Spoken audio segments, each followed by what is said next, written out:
So my name is Darren Chin. I'm a chef and restaurateur of the group of restaurants that I've set up so far. I'm professionally I'm a chef, and as well as a restaurateur and entrepreneur at the same time. And of that group of restaurants that we have set up so far, we have one fine dining, which was DC restaurant, which was recently awarded one Michelin Star for this year, 2023. And under the other group of restaurants, we also have Bref by Darren Chin, which is a lot more casual style bistro dining, serving casual Western fare.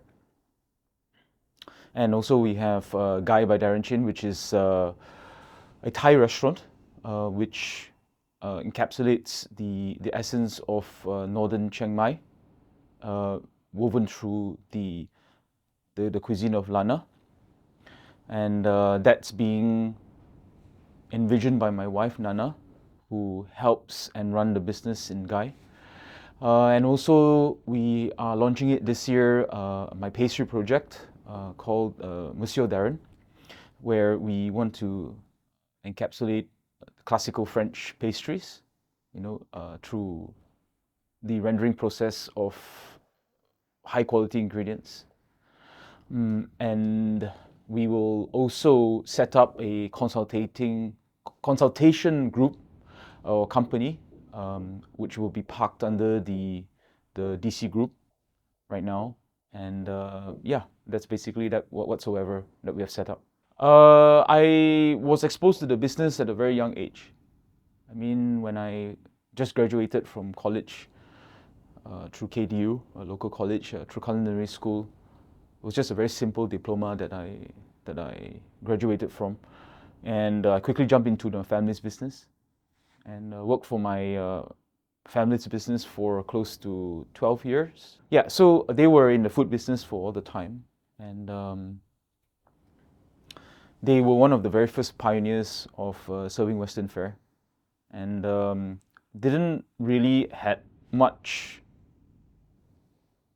goals in mind in terms of looking for a person to work for, or another chef to work for or aspire to become.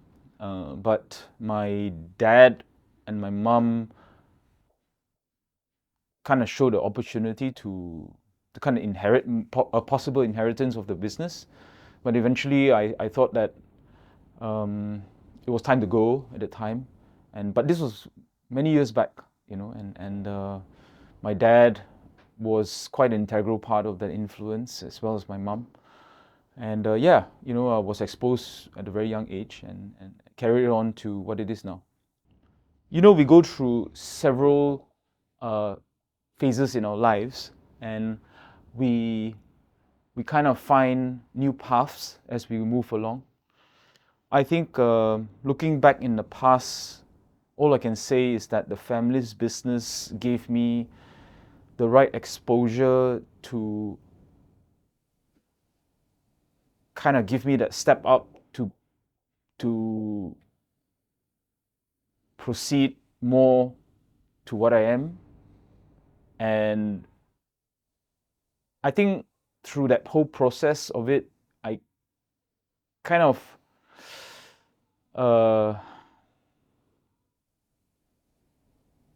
evolved from that already. So it's a bit difficult for me to want and recollect something that is already in the past, and I think we have moved on from that. So even though as much as I would like to story about it, I think what I have achieved so far is basically how I've moved on from that influence of my parents. No, I found my own way. Sometimes finding your way, it can be very challenging. It can be very soul-searching. It could be a very long, difficult path.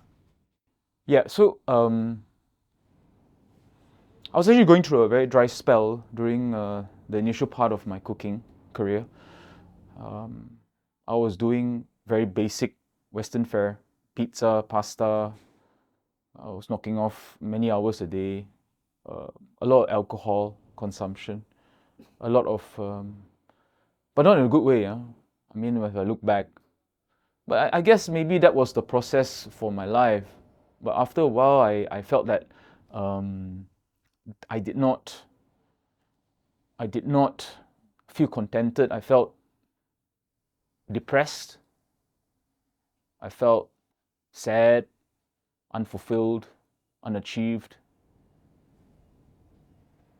To a certain extent, mental abuse. But not by anyone. But sometimes, these are the things that you just feel something's not right somewhere, and then you just think, what do you do next? You just want to escape from that kind of depression, Not serious depression, but I would say sadness. I wouldn't say it's darkness even. I would say it's just emptiness sometimes. It's like you just don't look forward to doing what you're doing the next day. And I think that kind of perpetuated me to move forward, to look for different avenues. And don't forget, back then I did not have any formal training under the tutelage of a mentor or a different chef and so forth. A lot of the cooking processes that I was doing at that time was not relevant towards what is wrong and what is right. I wasn't really sure what was wrong and right at the time.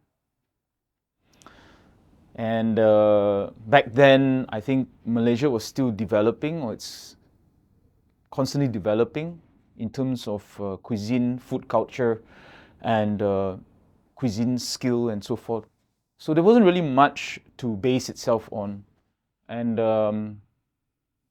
I read stories on previous chefs who went on a path or a journey where they booked a one-way ticket to France, and they came back to their home country, and they became very successful in what they were doing. And I kind of like took that of inspiration. I could recollect, I think it was Justin Quek, if I'm not mistaken. He was one of the very first pioneers of French classic cuisine to Singapore. And I think he also has the similar story where he just backpacked all around France and kind of picked up as he went along. And he brought that kind of cuisine culture back to Singapore. And he was one of the very first ones, And the restaurant, I think he was one of the very first chef. And I think today, Les Amis is still around. I think it's 3 Michelin stars now. And I think they maintained it to today. It's quite a remarkable feat as well. So I kind of like took that kind of inspirational story to move forward and take that next leap of faith to kind of like find myself again, because I was like on the verge of quit cooking, and didn't want to do it anymore. I just didn't find any more interest in it anymore, because sometimes when you do something every day, you need to relate back to something that you are happy doing with. So that's where I ended up in enrolling myself in Le Cordon Bleu. It's not because it was first of choice. Was Le Cordon Bleu in Paris it's a private school. You basically you pay a school fees, you get enrolled inside. But when I was there, I realized there were other different schools, and because you must understand, France recognizes culinary arts as one of a career opportunity in a very hands-on way, and people sometimes don't like to study, but the government gives you choice to choose. Either you want culinary arts, it's a what you call a craft, or craftsmanship, where they allow opportunity for people to develop that, and they have several schools in France to give opportunity. But of course, at that time, I didn't know of all this. But Le Cordon Bleu was a good way in, a good way to have a good insight, because they teach regional classical French. And you learn about the different regions of France and the way food culture is being very well respected in terms of tradition and those classic recipes that kind of represent those areas of France. And I think that was the most important cross exposure for me during that time. Yeah, food culture. I mean, food culture is something that it's embedded in their history and their day-to-day life. It was something to relate back to. And I decided to unlearn everything that I was doing and kind of like absorbed it like a sponge and to kind of recollect all new experiences again through the cross-exposure, of different types of chefs, through their kind of syllabus on how they wanted to transcript the message through the ideas of, or I wouldn't say ideas, I would say the way they respected day-to-day life as food as integral part to something that they hold on to. I could not relate that back to what I was doing before. So this was quite an eye-opener for me, because food in general is just something that you consume and that you just quickly want to consume, and you move on to the next thing that you want to do. So of course, in Asian life, we have the tendencies to kind of forget. And I think taking time to take a step back and just enjoy a particular moment was one of those great epiphanies that I went through when I was there. And everything just seems to slow down. And when you slow down, a lot of things come to mind, and you have time to think, you have time to find a new path.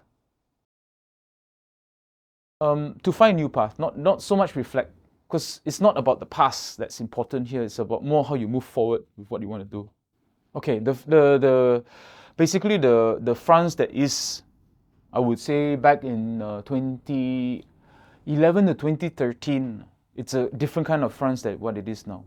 It has evolved already. It's become a different kind of a country. But back then, the traditions were such, they held on to the traditions so strongly, but they knew that if they continued on with the way that they were conducting the school, would not have been sustainable and could be, at a certain extent, unacceptable in terms of, how would I say,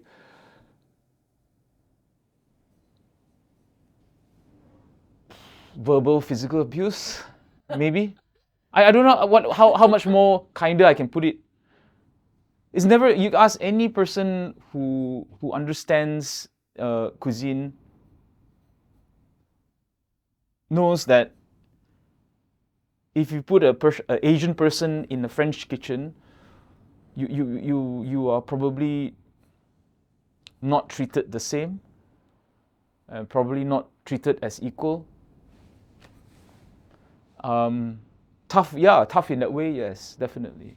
But of course, in the school, it wasn't like that, because you're a student, you're paying for your school fees, and you are, they cannot, be so mean to you. But in reality, when I did my internships back then, in some of the Michelin restaurants, it was not as kind that they were supposed to be. But things have changed now, But in the school, we had certain insights on how they treated some of the students. Some was right, some was not right. But they came from that kind of formal training. They came from that kind of life, that kind of ways of doing things, where even though as much as you can put things in writing, a lot of things were done by seeing and asking a lot of questions, and the sharing of information. Of course, the sharing of information was not as open back then, from a technical aspect or from a reasonable aspect, So the information transfer at that time also was quite scarce, and quite hard to translate and quite hard to But eventually, when you start to not think too much about those things, and you just absorb what it is, it's just like that. What it was just what it was, and it felt as a good example to follow, or something that you can adapt to. And what that did was it created a new opening for my mind to think that, and I still carry to some of those principles to today. But of course, not in an abusive way, but in a more there's better ways of putting things. There's a different way of teaching someone. There's different ways of mentoring people. It's not necessarily the hard way, where you really need to force a person or be mean to a person. For what I am right now, still can relate to some of the aspects that I was taught before, but when I teach or mentor a new student or somebody new, or fresh grad or someone, the approach is more of teaching them by mistake moving forward. And what we want is to ensure that they make mistakes.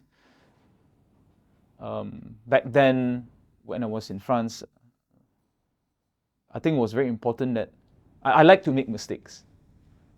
I accepted, is sometimes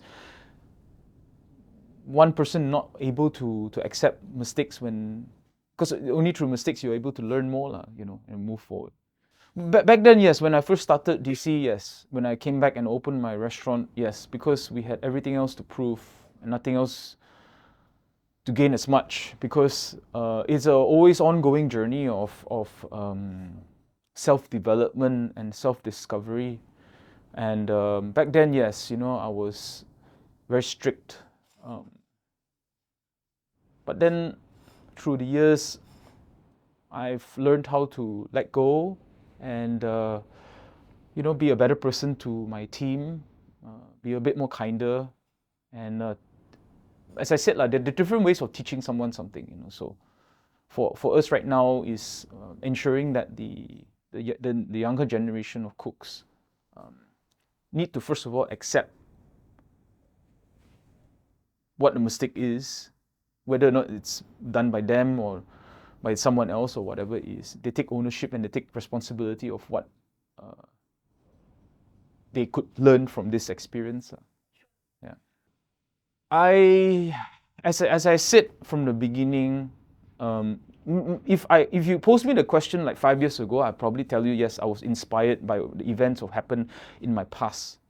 But I would tell you today that when I look back in the past, I would say it's not relevant anymore, because I have grew out of it. I mean, I was heavily influenced by my dad throughout my whole career, even from a business aspect of it. But when I mean abuse is not something that you get to suffer physically or even mentally. It is moments where you self-realize that at the end of the day, there are certain moments where you have to solve on your own. And there's nobody there for you. So I would say the only person I can relate to is my wife, who has been through very, very, very hard times. Not saying very hard times, but moments where it was very difficult for me to cross over to the next step. Because sometimes you go through moments in life where it kind of restricts you to, you go through moments of life where it restricts you to carry forward for the next step. So, yeah, that's me telling my story moving on. She was more of a supporting role, and the restaurants, the Thai restaurant guy that I set up for her was merely created during COVID, and we all started off from takeaways at home, because I couldn't run any of the restaurants, so none of the businesses or none of the restaurants concepts were feasible to do takeaways at that time. So we decided not to do. We just decided to close during the whole span of COVID. During COVID, and when we were all locked down at home, there was not really much to do, so I needed to create. So it was just merely out of fun. out of a lot of spare time to have. And my in-laws, 70-year-old mum-in-law from Chiang Mai, was naturally quite a good cook. And it all started with a bit of cooking shows, and then it kind of proceeded on with us cooking Thai food in the house. And we had like a bunch of fans asking for takeaway. So it started from there, and it kind of like went on to the next step, And we grew kind of a nice large clientele base with Guy. And somehow things just started to click all over. But what I'm really proud of is that even though my wife Nana is not from culinary background, most importantly is that she's not an educated person. She doesn't have a degree, nor a diploma. She lived her life through really hard means. And what I didn't realize was that I created a business that could sustain her and her whole family. And that's very fulfilling rather than the food itself. Because Thai food in general is pretty generic, as what we all know. And we set up this business. This restaurant was not a gastronomic restaurant. It was more for merely a family restaurant, a very casual family restaurant where we wanted to give purpose to Nana and her family. And I think that's what it is now, how it's being operated. Oh, yeah, of course, earning the Michelin Star. I mean, that is the greatest moment for any chef or culinarian to achieve. I mean, the constant challenge that I have across, not only just say one, I would say is betrayal. Betrayal with colleagues, friends, family even. Things that you never expect to happen. Kind of like, so you build this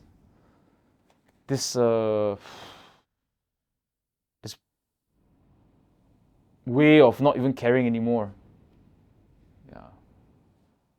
And you just believe, you just self-convict yourself and just believe in the work. So the work continues, you don't want to be distracted by that. Fears. That one day we will not be relevant anymore? No. I mean, you're asking what's my biggest fear. That's my biggest fear and my biggest challenge. And sometimes, in order for you to be better in who you are, you just have to challenge yourself. To be honest, I feel that the Michelin Star is not something that personally, it's not something that I would like to have. Because of the expectations and judgment that come with it. I think none of us should go through life like that. Even more so when there are only 4 Michelin stars in Malaysia. It puts the pressure even further. Some people may say they don't care. But how can you say you don't care when you build something with your own 2 hands from brick by brick? And what this does is that it attracts all sorts of people from all walks of life. They pay a certain money. They come to your place, your home, essentially. And you do the best you can. But there are some of which is so filled with judgment because you are a Michelin star restaurant. So it's a double-edged sword. So the real question is, do you continue? Yeah, of course, we continue as a business. We continue it as relevancy. But if I had a choice that would not have detrimental effects to my business, I would have let it go without a thought. I mean, you hear stories, in France where you get chefs committing suicide, which rarely happen, which rarely people speak about. And especially in this social media world, it's how to say, overexpanded. Yep. And it can literally destroy something that you have built for the last, one whole decade. So why, if I can see this leading to that, and the importance of mental health and the importance of self-preservation of the convictions that we convict ourselves towards our craft, why can't we just cook freely and not be convicted by that? Unfortunately, Malaysia is always not as regarded as a culinary destination, unfortunately. And it will always be second doubted. That piles on more pressure. But having said all that, yes, the Michelin Star does give worldly recognition, and it's always good to maintain as a business. For personally, I don't think so. It's good to maintain that because it goes against the principles, is what I think. This is what we have gone through so far for the last 7 to 8 months. Every person, every craftsman has their own style and has their own art form, has their own mind, has their own way of advocating something which only belongs and unique to them. I don't think so also that's necessary to compare. But if you talk about comparison, we are talking about removing all the things that doesn't matter anymore. And you kind of conclude that and summarize that moments and living with those moments that matter. So for me, at this moment in time, it's more of a minimalist thinking and trying to deal with the mindset of not something to do with the mindset of how to be happy or achieve happiness, you know. I mean, 10 years ago, yes, we'll work really hard and, you know, we'll cook. But now when we cook, or when I cook with my heart that makes me content with what I'm doing. Not to make,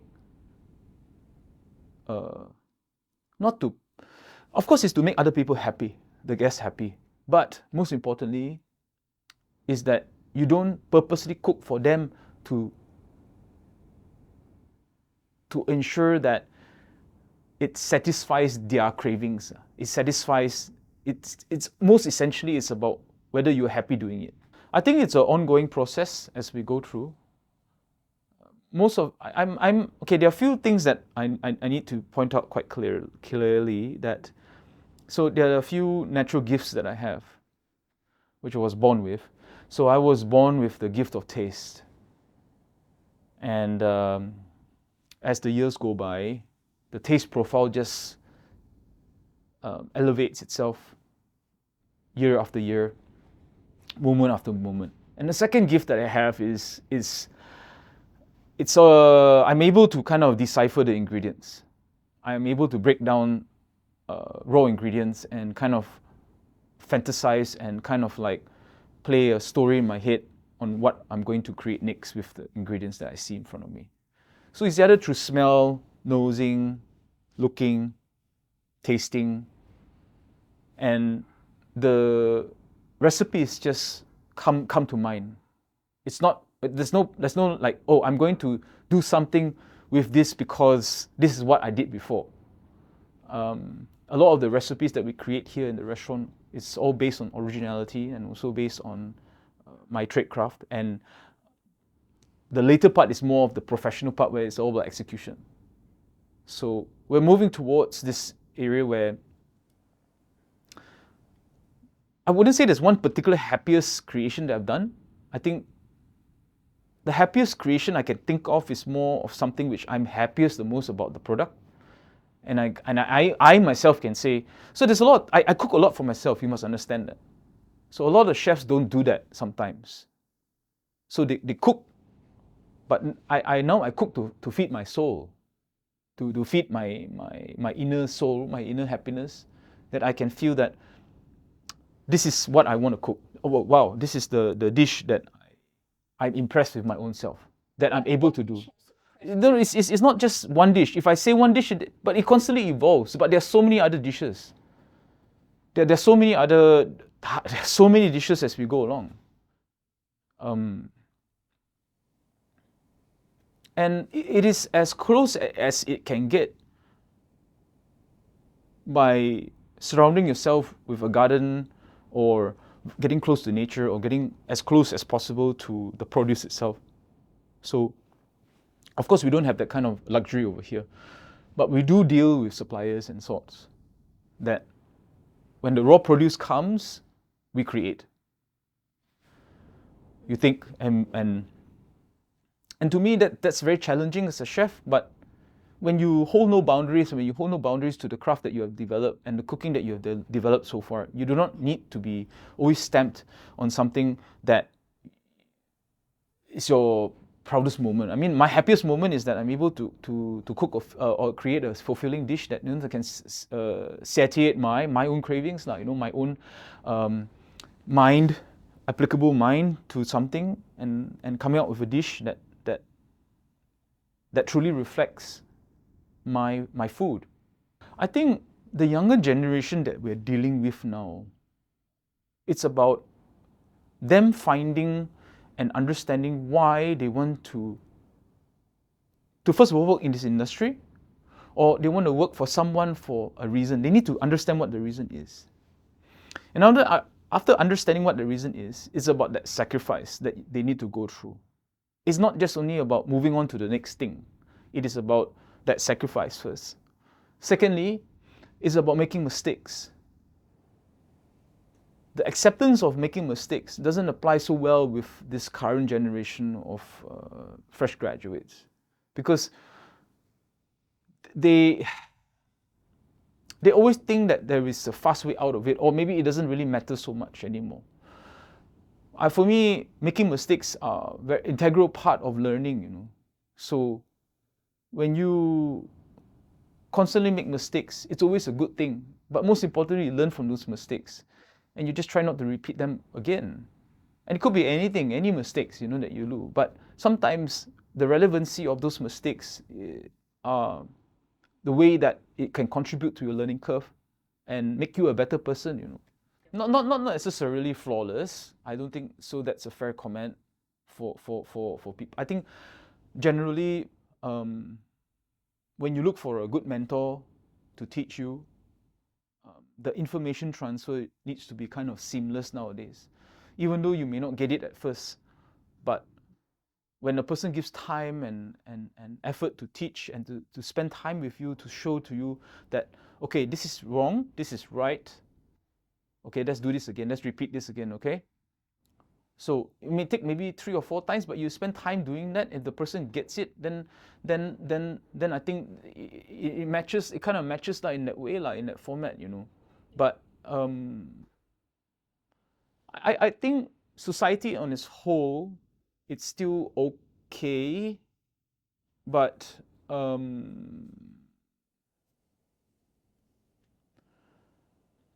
I believe the information should be more equal nowadays. I think it should be a little bit more of a generic reach to everyone, not only just restrained to what it is now, so to speak. Definitely, I mean, it's something that you cannot keep everything to yourself. All the information that you keep for yourself, it's not always. You can't always be so selfish, And for me, it's all about giving. It's all about contributing. It's all about sharing all the knowledge that you know. But most importantly is that you also want to make them not just understand by looking and learning, but also for them to understand it in their mind. A lot of the difficulties we face in life, it's also relevant to the mind. And there are so many restrictions that we go through life, which is also mind-related, means mental health mental positiveness is more relevant right now, more than ever before, I believe. And the physical part comes with it, like, physical strength means like the amount of time that you spend. But importantly is that we need to relate back to them, the younger generation, that you need to understand why. They need to think why, and it needs to make sense to them. I think, for me mentoring people, this is more important part of it.